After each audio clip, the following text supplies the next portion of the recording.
जराशी आंबट आणि झणझणीत अशी ही कच्च्या टमाट्याची चटणी.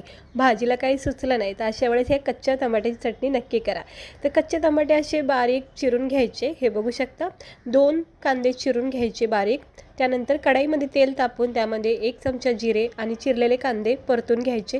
थोडंसं कांदे जिरे परतून झाले की चवीनुसार मीठ, लाल तिखट, गरम मसाला, धना पावडर, हळद हे सगळे साहित्य टाकून, मसाले टाकून एकजीव करून घ्यायचं. चांगले एकजीव झाले, परतून झाले की याच्यामध्ये कच्चे टमाटे कापून घेतलेले मिक्स करायचे. चांगले ह्यालासुद्धा एकजीव करून थोडंसं थेंबर पाणी टाकून झाकण ठेवायचं आणि 1-2-3 मिनटातच ही वाफेवर ही टमाट्याची भाजी तयार होती.